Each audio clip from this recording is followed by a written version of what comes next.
आपण पाहत आहात आपल्या हक्काचे प्रतिध्वनी न्यूज। घरामध्ये सडलेल्या अवस्थेत मृतदेह सापडला। मिरज ग्रामीण पोलीस ठाणे हद्दीत मोहननगर परिसरात दुर्गंधीमुळे एका व्यक्तीचा मृतदेह उघडकीस आल्याची घटना आज उघड झाली।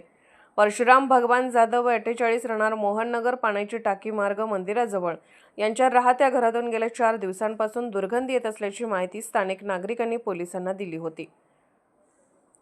आज दिनांक 14 रोजी दुपारी 3 वाजता नागरिकांनी घराचा दरवाजा उघडून पाहिले असता संबंधित व्यक्ती घरात मृत अवस्थेत आढळून आली। त्यांची तात्काळ माहिती मिरज ग्रामीण पोलीस स्टेशनला देण्यात आली। माहिती मिळताच स्पेशल रेस्क्यू फोर्सचे आपत्कालीन पथक घटनास्थळी दाखल झाले। पोलिसांच्या उपस्थितीत पंचनामा करण्यात आला। मृतदेह घरातून बाहेर काढून रुग्णवाहिकेद्वारे मिरज शासकीय रुग्णालय येथे तपासणीसाठी पाठवण्यात आला।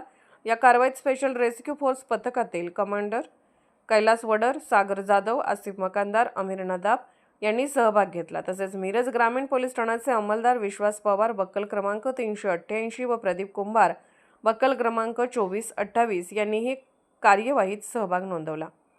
घटनेचा पुढील तपास पोलीस करत आहेत। आपण पाहत आहात प्रतिध्वनी चॅनल। अशाच बातम्या पाहण्यासाठी आमच्या चॅनलला सबस्क्राइब करा आणि बेल आयकॉनवर क्लिक करा।